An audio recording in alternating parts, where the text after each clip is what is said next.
আচ্ছা, কখনো কি মনে প্রশ্ন এসেছে কেন $1 আর $1 দাম সমান হয় না? এর পেছনে কি এমন কারণ আছে যা ঠিক করে দেয় কোন মুদ্রা বেশি শক্তিশালী?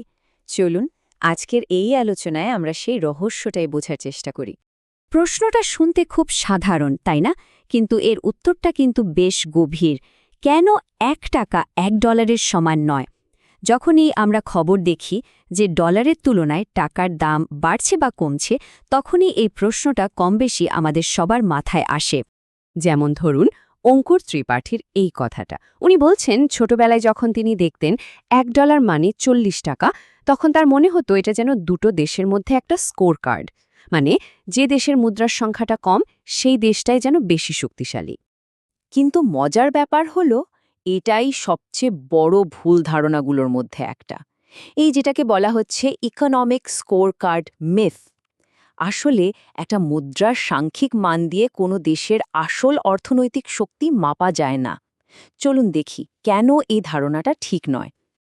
এই ভুল ধারণাটা ভাঙার জন্য একটা দারুণ উদাহরণ আছে। আমরা সাধারণত কি ভাবি ডলারের তুলনায় সংখ্যা যত বেশি দেশটা তত দুর্বল।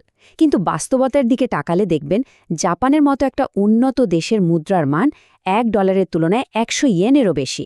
তার মানে কি জাপানের অর্থনীতি দুর্বল? মোটেও না। তাহলে আসল ব্যাপারটা কি? দেখুন, মুদ্রা বা কারেন্সি কিন্তু কোনো দেশের গর্বের স্কোরবোর্ড নয়। এটা আসলে একটা পরিমাপের একক। এটা শুধু এটাই দেখায় যে একটা দেশের অর্থনীতি বাকি বিশ্বের সাথে ঠিক কিভাবে লেনদেন করছে। ব্যাস এতটুকুই। তাহলে কোন জিনিসগুলো একটা মুদ্রার মান ঠিক করে দেয়? মূলত তিনটে বড় অর্থনৈতিক শক্তি আছে যা রুপির মতো যে কোনো মুদ্রার মানকে প্রভাবিত করে। এই তিনটে শক্তি ঠিক করে দেয় রুপির দাম কখন বাড়বে আর কখন কমবে। চলুন এক এক করে এগুলো জেনে নিই। এই তিনটি মূল চালিকা শক্তি হল প্রথমত ইনফ্লেশন বা মুদ্রাস্ফীতি, দ্বিতীয়ত ইন্টারন্যাশনাল ট্রেড বা আন্তর্জাতিক বাণিজ্য, আর তৃতীয়ত ক্যাপিটাল ফ্লো বা মূলধনের প্রবাহ। আসুন এই তিনটে বিষয়কে একটু সহজভাবে ভেঙে দেখি। তো প্রথম শক্তিটা হল মুদ্রাস্ফীতি।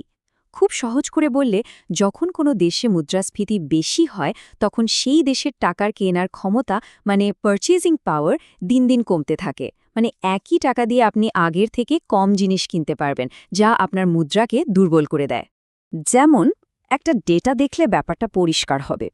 গত 10 বছরে ভারতে গড় মুদ্রাস্ফীতির হার ছিল বছরে 5 থেকে 6% মতো। আর ঠিক সেই সময়ে আমেরিকায় এই হারটা ছিল মাত্র 2 থেকে 3%। এই যে একটা লম্বা সময় ধরে মুদ্রাস্ফীতির পার্থক্য, এটাই কিন্তু ডলারের তুলনায় রুপিকে দুর্বল করার একটা বড় কারণ। আচ্ছা, এবার আসি দ্বিতীয় শক্তিতে, যেটা হলো আন্তর্জাতিক বাণিজ্য।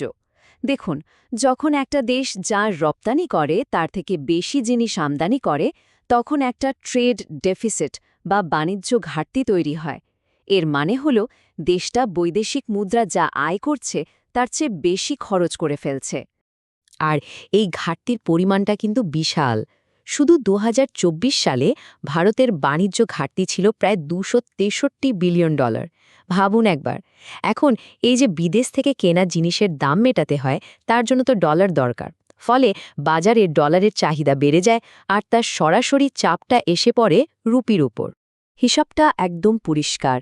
ভারত আমদানি করেছে প্রায় $697 বিলিয়ন জিনিস, আর তার বদলে রপ্তানি করতে পেরেছে মাত্র $434 বিলিয়ন। এই যে বিরাট একটা পার্থক্য, এটাই রুপির মানকে ক্রমাগত নিচের দিকে ঠেলতে থাকে। আর আমাদের তালিকার 3 নম্বর শক্তিটা হল মূলধনের প্রবাহ বা ক্যাপিটাল ফ্লো। মানে সারা বিশ্বের বিনিয়োগকারীরা তাদের টাকা একটা দেশের ভেতরে আনছে নাকি দেশ থেকে বের করে নিয়ে যাচ্ছে।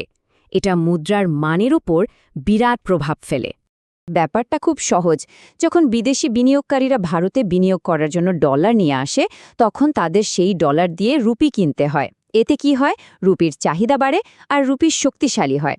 আবার ঠিক এর উল্টোটা ঘটে যখন তারা বিনিয়োগ তুলে নেয়। তখন তারা রুপি বিক্রি করে ডলার কেনে আর তার ফলে রুপি দুর্বল হয়ে পড়ে। চলুন এবার একটা বেশ মজার জিনিস দেখা যাক।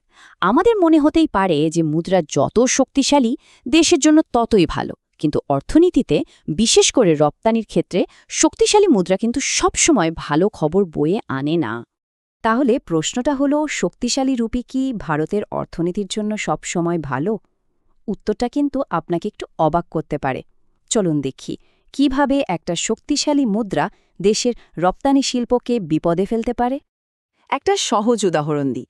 ধরুন, একটা ভারতীয় আইটি কোম্পানি একটা কাজ করার জন্য 9,20,000 টাকা নেয়।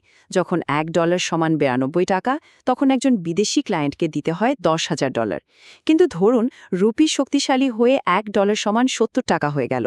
ভারতীয় কোম্পানি কিন্তু সেই 9,20,000 টাকাই নিচ্ছে, কিন্তু বিদেশি ক্লায়েন্টকে এখন দিতে হচ্ছে প্রায় $13,000 বেশি। ফলে আন্তর্জাতিক বাজারে ভারতের পরিষেবাগুলো এক ধাক্কায় অনেক দামি হয়ে গেল। আর এটা কিন্তু শুধু কথার কথা নয়। চীন বা জাপানের মতো বড় বড় রপ্তানিকারক দেশগুলো প্রায়ই চেষ্টা করে তাদের মুদ্রার মানকে একটা নির্দিষ্ট জায়গায় ধরে রাখতে, যাতে বিশ্ববাজারে তাদের জিনিসপত্রের দাম তুলনামূলকভাবে সস্তা থাকে আর রপ্তানি বাড়ে। কিন্তু এই সব বড় বড় অর্থনৈতিক ব্যাপার-স্যাপার আমাদের মতো সাধারণ মানুষের জীবনে কিভাবে প্রভাব ফেলে? আসলে এই বিনিময় হার কিন্তু সরাসরি আমাদের পকেটে টান ফেলে। যখন রুপি দুর্বল হয়ে যায়, তখন বিদেশে পড়তে যাওয়া বা ঘুরতে যাওয়ার খরচ এক ধাক্কায় বেড়ে যায়। পেট্রোল, ডিজেল বা বিদেশি ইলেকট্রনিক্স গ্যাজেটের মতো আমদানি করা জিনিসের দামও বাড়ে। তবে হ্যাঁ, এর একটা ভালো দিকও আছে। যারা ডলারে আয় করেন, রুপির হিসাবে তাদের আয় কিন্তু বেড়ে যায়।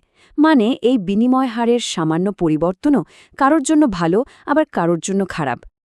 তাহলে এত সব আলোচনার পর আমরা আমাদের মূল প্রশ্নে আবার ফিরে আসতে পারি, তবে এবার একটা সম্পূর্ণ নতুন দৃষ্টিভঙ্গি নিয়ে। মুদ্রার মান নিয়ে আমাদের চিরাচরিত চিন্তাভাবনাটা বদলানোর সময় শায়দ এসে গেছে। আমরা এই আলোচনাটা শুরু করেছিলাম একটা খুব সাধারণ প্রশ্ন দিয়ে, কেন $1 $1 সমান নয়? এতক্ষণে আমরা নিশ্চয়ই বুঝতে পেরেছি যে এর পেছনে মুদ্রাস্ফীতি, বাণিজ্য ঘাটতি আর বিদেশি বিনিয়োগের মতো অনেক জটিল বিষয় কাজ করে। তাই আসল প্রশ্নটা হয়তো এটা নয় যে কেন $1 $1 নয়, তার চেয়েও গুরুত্বপূর্ণ প্রশ্ন হল, আমাদের দেশের অর্থনীতি কি আরও বেশি উৎপাদনশীল হচ্ছে, বিশ্ববাজারে আরও বেশি প্রতিযোগিতামূলক হয়ে উঠছে? কারণ দিনের শেষে একটা দেশের মুদ্রা তো তার অর্থনীতির আয়নার মতো। আয়নাটাকে দোষ দিয়ে লাভ নেই, বদলাতে হবে তার পেছনের বাস্তবতাকেই। আর সেটাই কিন্তু আসল চ্যালেঞ্জ।